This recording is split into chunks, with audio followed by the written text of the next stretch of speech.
Buenas tardes. Yo, para no tratar de utilizar el tiempo lo más estrictamente como me lo requieren, voy a adherir a la introducción que hizo la doctora Fla en cuanto a los agradecimientos, la posibilidad de este intercambio y el éxito de concurrencia.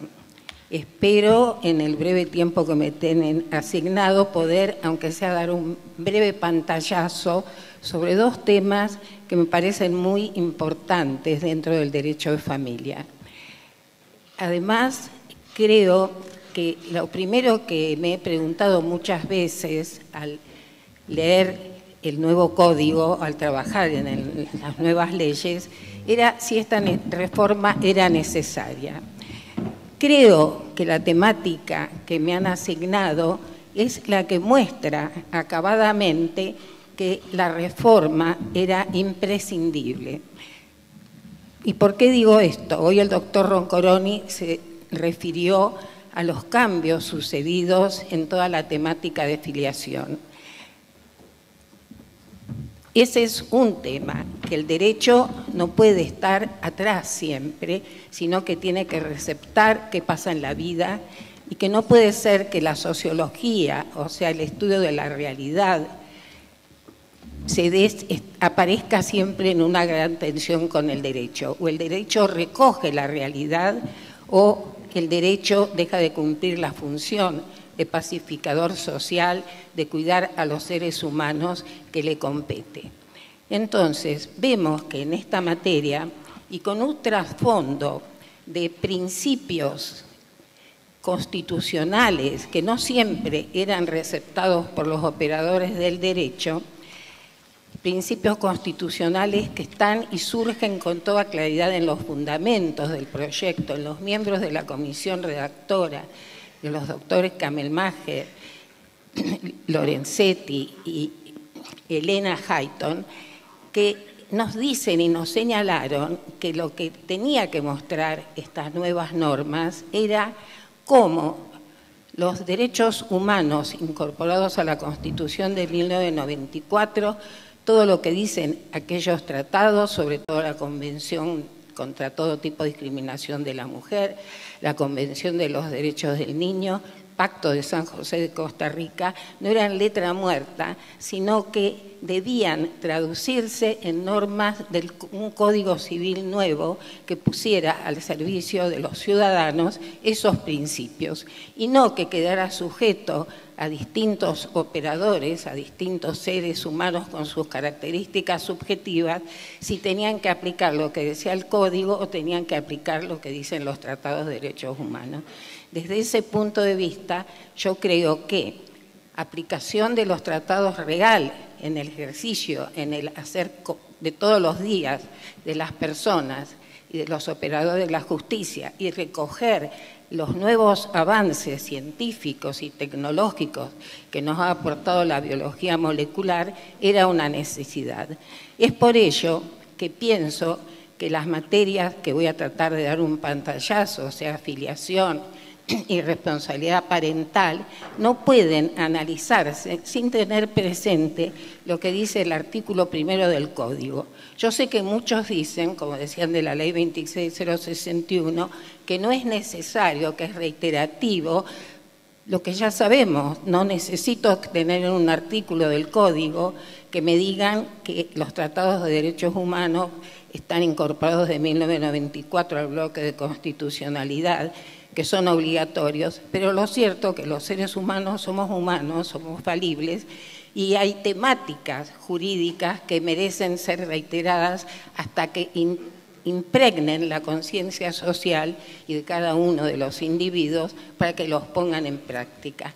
Entonces pienso que hay algunos artículos, el artículo 1 del Código, que nos habla de cómo deben resolverse las causas teniendo siempre en cuenta los tratados de derechos humanos, el artículo 402, que cuando comienza el título de matrimonio nos habla de la igualdad de roles, la equiparación, que ambos cónyuges son responsables frente a ese proyecto de vida en común y frente a sus hijos, creo que también lo tenemos que tener presente, como también tenemos que tener presente los principios que invocó la doctora Fla, o sea, aquellos que nos fijan una nueva categoría de adolescente y también, digamos, la capacidad progresiva que ya estaba, como todos sabemos, en la Convención de los Derechos del Niño, en la Ley 26061, pero que todavía hoy es materia que debe ir nuevamente y cada día reiterándose para que los niños puedan y adolescentes recibir todas las prestaciones que les corresponden. Entonces, esto es el marco referencial y que me hace a mí decir esta reforma era necesaria. En filiación nos hemos encontrado con un cambio sustancial, sobre todo en aquello que hace a matrimonio igualitario, a técnicas de reproducción asistida. Nosotros teníamos un promedio en 2011, se decía que cada año hay 10.000 se utilizan las técnicas de reproducción asistida en nuestro país. En el mundo creo que ya han superado el 1.000.000. De esos 10.000, el 20% en el 2011 ya era de donación de ovocitos o de semen. Entonces, esta es una realidad. La ley de matrimonio igualitario no legisló sobre filiación. Posiblemente fue una forma, digamos, de asumir políticamente la temática, que no estaban dadas las condiciones, pero lo que es cierto es que a pesar de que en el artículo 42 se habla de que los mismos efectos que tiene un matrimonio, o sea, se hace una igualación de todos los efectos, pero no se habla claramente de la filiación. Sí, en uno de los artículos de esa misma ley que reformó la ley de nombre, en una forma confusa, muchos, como Aida, Marisa Herrera, han sostenido que ese artículo 42 era aplicable plenamente y que prácticamente la filiación recibía, digamos, cuando hay donación, que es la problemática, cuando hay donación de gametos, podía asimilarse perfectamente a la filiación común por naturaleza. Yo siempre he considerado que el tema de filiación es un tema de Estado y que era un derecho, como diría Barletta, un derecho débil, que por las características no ha habido prácticamente impugnaciones, pero el vínculo filial, en ese caso del padre que consentía, que por ejemplo que se inseminara con un semen de un tercero, de un donante, podría teóricamente, y no sé qué resultado hubiera tenido judicialmente impugnando la filiación. De todas maneras, yo creo que era una deuda que teníamos, sobre todo con los niños que nacen de esta aplicación de técnicas de reproducción asistida, que se modificara, o sea, que se ampliara, que se trabajara para ver qué tipo de filiaciones, cuál era su basamento jurídico, y es así que en el código que va a entrar ahora en agosto, nos encontramos con que nos hablan de 3 formas de filiación, o sea, tenemos tres fuentes de filiación distintas, cuando hasta hoy, digamos, el código vigente nos habla de 2, o sea, por naturaleza y por adopción. Esto en estas últimas décadas, que en la historia de la humanidad es muy poquito, supone un cambio fundamental. Toda la literatura anterior a los años 80, supongamos los grandes tratados de filiación, no nos sirven para muchos casos ahora. Ha cambiado sustancialmente y cada vez es más común escuchar que fulana de tal recibió donación de óvulos o tal se hizo. O sea, los avances médicos, los avances de la biología nos presentaron una cantidad de situaciones nuevas que el derecho tenía que asumir y ver qué construcción jurídica hacía para asentar los derechos de las personas implicadas. Entonces, lo que nos tiene que quedar claro es que un principio fundamental es que ahora tenemos 3 fuentes. ¿Y cuál es la fuente de filiación? Es la que deviene de la utilización de las técnicas de reproducción asistida.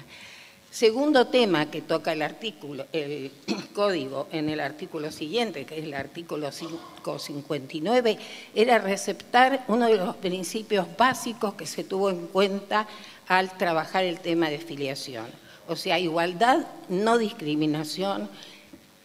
Todos los nacidos por técnicas de reproducción asistida, por adopción plena, y adopción plena no se pone en este artículo adopción solo porque la que tiene los mismos efectos es la adopción plena, técnicas de reproducción asistida, naturaleza o adopción plena tienen los mismos derechos de obligación, los mismos derechos.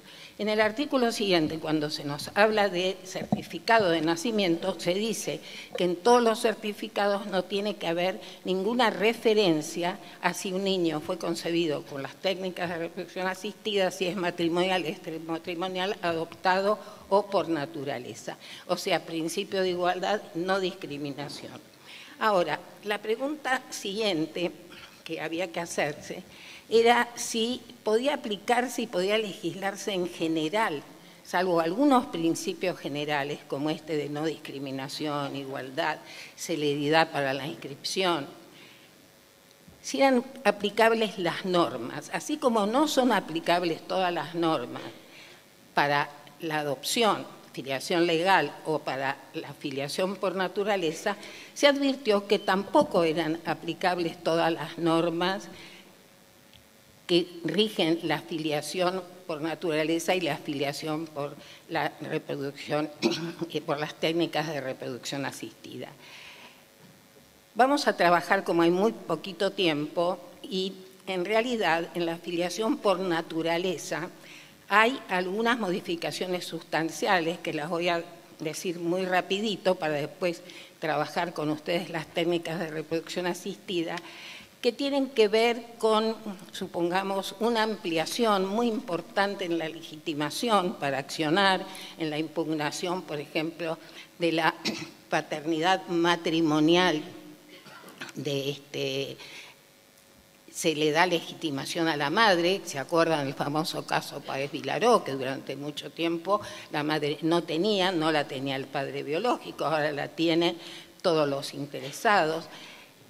Se mantiene el tema de, digamos, posesión de Estado, la unión concubinaria, o sea, la unión convivencial, y así de seguido. Pero las grandes modificaciones para mí son con el tema de las técnicas de reproducción asistida, que nos cambia todo el concepto, porque así como en la adopción es en todo caso el juicio de adopción y la sentencia de adopción la que va a crear el vínculo, y donde hay una voluntad para incorporar y para ahijar a un niño ya nacido, y en la naturaleza, la filiación por naturaleza es la unión intersexual.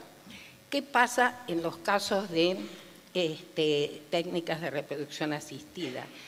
¿Cuál acto es el que va a generar ese proyecto de padre, madre, dos padres, como fuera según se considere una unión heteróloga o homóloga? ¿Qué nos va a considerar según se usen gametos de quienes van a ser padre y madre social o voluntario, como quiera llamarse, cuando son sus propios gametos o cuando son donados?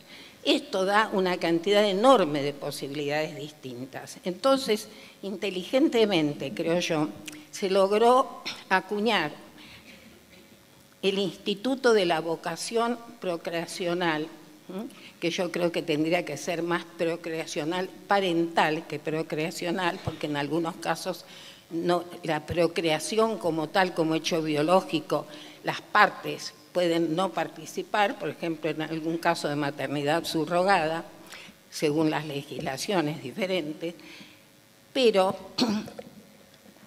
lo primordial es querer que se engendre un ser humano nuevo a quien yo le voy a dar carácter de hijo. Puede ser con un gameto de una persona, puede ser con el óvulo donado, con semen donado, puede ser si uno tuviera la subrogación por maternidad en un vientre agente, o sea, aparecen sujetos nuevos. Madre genética, madre gestante, madre que pare, o sea, padre genético, padre social, madre social, me faltó decir, en las mujeres tenemos en esto, somos superiores, podemos tener 4 roles. Ahora, nuestro código, entonces, incorpora la voluntad procreacional. Y como yo les decía, ¿cuál es el elemento nodal en esta temática? Es el consentimiento. Tenemos que acostumbrarnos a incorporar, y lo digo porque cuesta un poco, este consentimiento, que es el consentimiento para que se concrete un procedimiento de técnicas de reproducción asistida, que ese consentimiento es el generador del vínculo. Cuando ese consentimiento tiene tal importancia que si yo presto el consentimiento, ese consentimiento puede ser revocado, pero ese consentimiento que da lugar a la aplicación de las técnicas y a un posterior nacimiento me impide prácticamente todas las acciones de impugnación de la filiación, porque este consentimiento fue un acto volitivo que no puede haber habido error si se presta dentro de todas las circunstancias características que va a dar la ley. Este consentimiento tiene tanta importancia. ¿Por qué? Porque es el acto generador de todo el proceso, así como la relación intersexual es el acto que genera el nacimiento o la interposición de la demanda de adopción, genera en una sentencia, acá es el consentimiento. Ahora, ese consentimiento, nos dice la ley, dice, debe ser prestado en el centro de salud que interviene, debe recabar el consentimiento previo, informado y libre de las personas que se someten al uso de las técnicas de reproducción humana asistida. Este consentimiento debe renovarse cada vez que se procede a la utilización de gametos. Ustedes saben que el procedimiento de fecundación, estos procedimientos son complejos, son de mucho sufrimiento, diría yo, en cierto sentido, que no siempre no tienen una proporción tan alta de éxito, creo que estaban en el 30%, no sé si se mejoró en este último año, y muchas veces hay que reiterarlos. Hay veces que se someten 3, 4, 5 veces. Cada vez que se comienza ese procedimiento, las partes deben prestar su consentimiento, sobre todo la parte, supongamos que, o a lo mejor, aunque fuere, diría yo, con donación, con gametos propios, y en especial cuando es con gametos ajenos, ya sea donación de óvulo o donación de esperma. Entonces, primer momento, ¿cómo tiene que ser ese consentimiento? ¿Qué tiene que contener?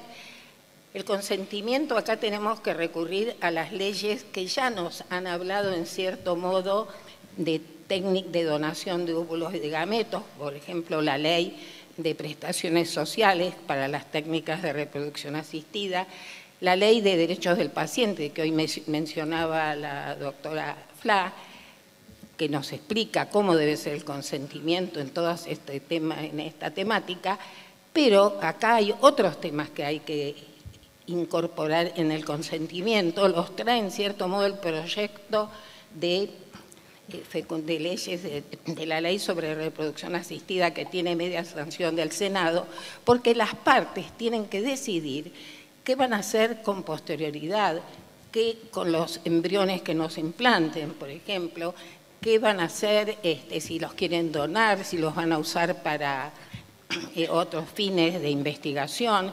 La ley fija 10 años de conservación en la crioconservación. Entonces, es un consentimiento complejo, es un consentimiento que merece, hoy decíamos, unas personas que lo otorguen y que les explique, porque el consentimiento es importante, pero mucho más importante es la información que hay que dar. La información tiene que ser tan amplia como para que el consentimiento se preste debidamente. Ahora, y el consentimiento se da en la clínica, hay que protocolizarlo, y tendrá que tener todos los cuidados del acto jurídico, digamos, que corresponda. Ahora, entonces, la ley fija todo eso y nos dice algo que es un tema importante para los abogados porque ha sido materia de controversia jurisprudencial, es si el consentimiento es revocable o no. El consentimiento para nuestra ley es revocable, como lo es prácticamente en todas las legislaciones en el derecho comparado, salvo muy pocos países. Italia creo que no tiene la revocación. En general, el consentimiento es revocable. Y es revocable hasta el momento, y lo dice la ley, mientras no se haya producido la concepción en la persona o la implantación del embrión. Ahora, estábamos pensando que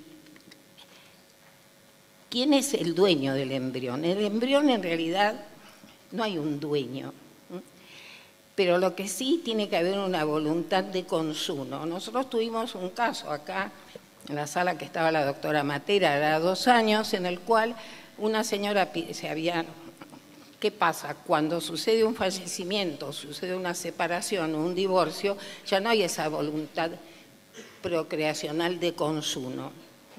Entonces, ¿qué pasa cuando una de las partes pide que se le implanten esos embriones y el otro no lo desea? La mujer pide que se le implanten embriones, caso Evans en Inglaterra, muy famoso, y el marido se opone. Acá, en este caso de la sala de la doctora Matera, era también, la mujer pidió que se le implante, ya estaban divorciados, el marido se opuso y supongo que estará en la corte, las fallaron a favor de la mujer. En cambio, en el caso de Evans y en la mayoría del derecho comparado, las leyes prevén que frente a estas situaciones no hay un derecho a la implantación del embrión. O sea, tanto Francia, por ejemplo, lo plantea directamente en la ley, que en los casos de divorcio, nulidad de matrimonio, separación, ya caduca el derecho sobre el embrión. Lo bueno que trae el proyecto de ley, que tiene media sanción del Senado, es que obliga a las partes que se pronuncien sobre esa materia. Habrá que ver, en los casos que le cité, en muchos se había firmado también, o sea que no por eso se evitó el pleito en el caso Evans. Entonces, el tema de la revocabilidad es un tema. Hoy también planteábamos, en un café previo, yo planteaba y decía, pero ¿cómo? Yo presto el consentimiento, soy el hombre. La mujer se somete a una serie de tratamientos, porque no es que voy y mañana me implantan un embrión, tengo que hacer varios pasos previos. Si es sin fundamento la negativa, o con relativos fundamentos, podrá dar lugar a una demanda de daños y perjuicios. Son situaciones nuevas que veremos cómo se irán desarrollando en nuestro país. Y el artículo 562, que junto con el 575 concretiza el tema de la voluntad procreacional. Y nos dice, los nacidos por las técnicas de reproducción humana asistida son hijos de quien dio a luz y del hombre o de la mujer que también ha prestado su consentimiento previo, informado y libre en los términos de los artículos 560 y 61, que son los que les había referido, debidamente inscripto en el registro del Estado civil y capacidad de las personas, con independencia de quien haya apartado los gametos. O sea, vemos nosotros que hay una disociación, como dijimos, y el elemento volitivo es lo fundamental, o sea, el aporte de gametos, el aporte de semen, el aporte de óvulos no tiene el mismo significante. Ahora, para poder dar un panorama, hablar 10 minutos, aunque sea de responsabilidad parental, voy a ir más rápido. ¿Qué pasa en estas situaciones? Otro de los temas que también ha dado lugar a casos de jurisprudencia, y tenemos ya un caso fallado acá en la Argentina, es el derecho a la información, que tiene relación con el anonimato del donante. Es uno de los temas más apasionantes que han suscitado creación de ONGs, movimientos sociales. Cuando comienza a practicarse las técnicas de reproducción asistida, no se conocía todavía la donación de óvulos, empieza con la donación de semen, que eran bancos de semen, el anonimato del donante aparecía como la verdad absoluta y única. Pasan los años, se empieza a estudiar y curiosamente empiezan a cambiar las leyes, salvo algunos países que lo tenían inclusive el derecho a la identidad a nivel constitucional, como Suiza y Alemania. Alemania, más por el ius sanguinis, nunca aceptaron el anonimato del donante. Francia todavía hoy no lo acepta, pero lo cierto es que hay movimientos de jóvenes nacidos por las técnicas de reproducción asistida que reclaman el derecho a conocer su historia. Se han suscitado muchas discusiones, se dice que en realidad quien dona un ovocito, las mujeres es más complejo, no hay tiempo de explicarlo, que la donación de semen es como la donación de sangre, que es un hecho inocuo, que termina en el momento que se produce el semen y se entrega, que no tiene por sí ni per se ninguna utilización ni posibilidad generativa, porque si no hay una intervención de terceros, si no hay un equipo médico, si no hay toda una, digamos, toda una estructura, ese semen, y además cuando lo dona, quien lo dona ni sabe si se va a utilizar o no, ni sabe si se va a utilizar con fulano o con mengano. Todo esto es cierto, pero también, y ahí me baso un poco en una socióloga jurídica francesa, con Irene Thierry, que dice que en realidad, si se puede hablar que el engendramiento, ella habla de engendramiento, es un acto biológico nada más, o lo genético tiene también, y el acto de engendramiento es un acto social, porque el nacer nos pone dentro de una constelación humana, histórica, que si no tiene que ver también con nuestra historia, esa carga genética que tenemos, o sea, le da un carácter mucho más social y mucho más. Ella en realidad trabaja, y en alguna jurisprudencia y legislación ya aparece que a pesar que nuestro código mantiene el tema binario, dos padres o dos madres o una madre y un padre, están apareciendo reformas legislativas y jurisprudenciales donde aparecen familias constituidas por dos madres y un padre ad hoc reconocido, que a lo mejor y muchas veces es quien dona el semen. O sea, hay una revolución muy grande en toda esta temática.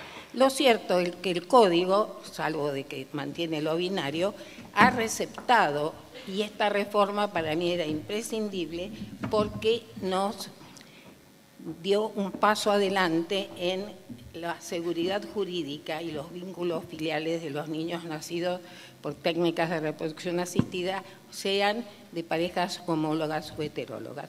Otra cosa que me interesa en esta temática es decir que también puede haber consentimiento en una pareja no matrimonial y se genera a través del consentimiento el reconocimiento del hijo. O sea, y quien prestó el consentimiento, aunque no sea un matrimonio, va a ser padre extramatrimonial, por denominarlo así, y no podrá impugnar ese reconocimiento que se efectúa con las mismas características que el consentimiento. En este afán también de igualar, promover celeridad, seguridad jurídica, nos encontramos, cuando redactamos estos artículos, con si podíamos aplicar la presunción de legal, así como tenemos la presunción que considera hijos nacidos dentro del matrimonio, etcétera, etcétera, ¿no? Que ya conocen ustedes el artículo, aplicar esa misma presunción para los hijos nacidos por las técnicas de reproducción asistida. Y en este caso consideramos que sí, que si hay un matrimonio hetero u homosexual, la presunción se aplica exactamente igual, siempre y cuando hay técnicas de reproducción asistida, se haya prestado el consentimiento. Y volviendo al consentimiento, les quiero aclarar que estas normas tienen también una función educativa y de prevención, si se aplican las técnicas de reproducción asistida privadamente, en una casa de familia, en una clínica no autorizada, ese consentimiento no sirve. No están autorizados. La ley exige que solamente en las clínicas debidamente autorizadas se puede prestar el consentimiento. O sea que si yo uso una técnica casera, una pareja de dos mujeres, y aunque diga que sí, que quiere, ese consentimiento no es válido, no va a generar el vínculo filiatorio. Bueno, como no hay tiempo, termino acá y quiero decir algunas palabras sobre la responsabilidad parental. Responsabilidad parental, para mí, y acá es un mérito fundamentalmente de la doctora Grossman, es una de las piezas jurídicas que posiblemente nos va a dar más trabajo a los abogados en algunos temas, pero que para mí tiene una función del derecho que es tan importante, o más a lo mejor, que es modificar la conciencia social, modificar los hábitos, las costumbres, modificar las relaciones de familia. Hace poco escuché a un mexicano que nos hablaba de la cultura. El derecho forma parte de la cultura. Y él hablaba de la cultura del afecto. Y yo, cuando se habló de la cultura del afecto, me acordé de los artículos de responsabilidad parental que están en el nuevo código. El nuevo código en responsabilidad parental realmente es la concreción del niño como sujeto de derecho. Es otra forma de relaciones de familia, es una relación de familia totalmente democrática, horizontal, sin perder, donde los progenitores deben cumplir la función que les reconoce y no les reconoce, a la cual los obliga la Convención de los Derechos del Niño. Me van a permitir, en la responsabilidad parental, así como en adopción, en el introductorio se habla de 3 principios. Esos 3 principios son el derecho del niño a ser oído, la capacidad progresiva y el interés superior. Estos 3 elementos están en muchas normas, pero hay que seguir recreándolos, reforzándolos. Y algo que me parece que tiene que ver con esto que les decía yo, es que en responsabilidad parental, primero les dije hoy, perdonen que retrocedo, que íbamos a tener más trabajo los abogados. Ustedes saben que cuando se modificó la ley 23.264, hace muchos años ya, en ese momento ya Francia cambiaba el ejercicio unilateral de los niños en los casos de divorcio o separación en cabeza del padre o madre conviviente y introducía el ejercicio conjunto de la responsabilidad parental, porque había observado que ese sistema de disociar, de separar a uno de los progenitores del otro en una forma de negarle ser el cabeza de la responsabilidad, no hablo de la titularidad, sino del ejercicio, iba en detrimento de un buen ejercicio de las funciones. Nosotros ahora, en este código, ¿cuántos años después? Recién volvemos y retomamos esa idea, que no es prioritaria ni de nuestro país, ya está en muchísimas legislaciones. O sea, seguimos con un principio, que acá hay mucha gente, creo que hace derecho de familia, que se dijo toda la vida, pero que no se efectiviza bien. Una cosa es el divorcio matrimonial, la pareja matrimonial, y otra cosa es la pareja parental. Esta historia de que se propicia y ahora se trabaja con el ejercicio conjunto de la responsabilidad parental, sea que actúe uno solo, sea que convivan o que no convivan. Entonces, como ya se puso en la 23.264 para agilizar las temáticas, se presume que los actos cuentan con el consentimiento del otro, dándole lugar a las oposiciones correspondientes. Quiero leerles, yo como ella se tomó 5, perdónenme, Son deberes de los progenitores cuidar del hijo, convivir con él, considerar las necesidades específicas del hijo según sus características psicofísicas, aptitudes, desarrollo. Respetar el derecho del niño adolescente a ser oído, participar en su proceso educativo, en lo referente a sus derechos personalísimos, prestar orientación, respetar y facilitar. O sea, estamos hablando ya no de un poder, sino una cooperación, una colaboración. Por eso me pareció la cultura del afecto, la cultura de la solidaridad. Y también, como ustedes estarán viendo, se cambió totalmente esa cosificación del niño, que era hablar de tenencia, patria, potestad. Y ahora hablamos de derechos y deberes de cuidado de los hijos, que es lo que hacemos todos los días. Y en eso también se va a priorizar lo conjunto y compartido va a ser lo primordial y lo que debe privilegiar el juez en determinadas condiciones. Pero hay una tendencia en toda esta cultura de la responsabilidad parental, de las relaciones filiales, a la coparticipación, al no excluir a uno. Vemos muchas veces cómo las partes se ensarzan y puede ser que eso también tiene que ver porque se siente privado el padre de acompañar la crianza de su hijo o a la inversa, y creo que esto que ahora está en la ley será un grano de arena, pero que ojalá que fructifique en un cambio de conductas. Yo no quería dejar de señalar esto. Yo creo que en responsabilidad y en filiación hay una ampliación de una plataforma de derechos, de un mejor vivir, y que en última instancia estos dos capítulos, por lo menos creo yo, modestamente, que realmente pueden contribuir a lo que estamos obligados los operadores del derecho.